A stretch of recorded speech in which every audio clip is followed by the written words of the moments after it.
ಬನ್ನಿ ಕಂಪ್ಯೂಟರ್ನ ವಿಸ್ತರಿತ ರೂಪ ಏನಂತ ತಿಳ್ಕೊಳ್ಳೋಣ. ಕಂಪ್ಯೂಟರ್ ಅಂದರೆ ಏನು ಸರ್?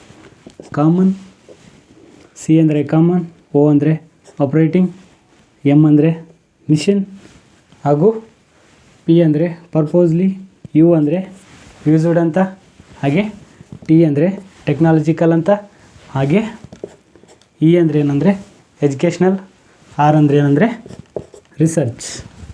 ಈ ಎಲ್ಲದರ ವಿಸ್ತರಿತ ರೂಪನೇ ಕಂಪ್ಯೂಟರ್.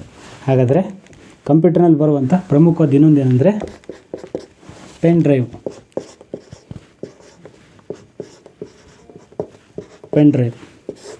ಈ ಪೆನ್ ಡ್ರೈವ್ನ ಏನಂತಾರೆ ಸರ್ ಕಂಪ್ಯೂಟರ್ ಅಂದರೆ? ಈ ಪೆನ್ ಡ್ರೈವ್ನ ಕಂಪ್ಯೂಟರ್ನಲ್ಲಿ ಹಾರ್ಡ್ವೇರ್ ಅಂತ ಕರೀತಾರೆ.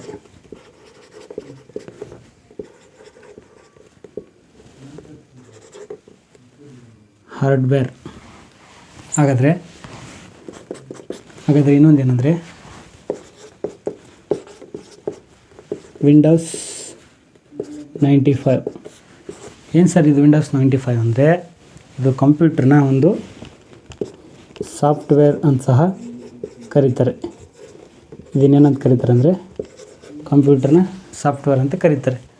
ಗೊತ್ತಾಯ್ತಲ್ವಾ? ಡೈರೆಕ್ಟಾಗಿ ಪೆನ್ ಡ್ರೈವ್ ಏನಂತ ಕೇಳ್ತಾನೆ. ಪೆನ್ ಡ್ರೈವ್ ಅಂದರೆ ಏನಂದರೆ ಕಂಪ್ಯೂಟರ್ನ ಹಾರ್ಡ್ ಡ್ರೈವ್ ಅಂತ ಕರೀತಾರೆ. ವಿಂಡೋಸ್ 95 ಅಂದರೆ ಏನಂತಂದರೆ ಕಂಪ್ಯೂಟರ್ನ ಸಾಫ್ಟ್ವೇರ್ ಅಂತ ಹೇಳ್ಬೇಕು. Thank you.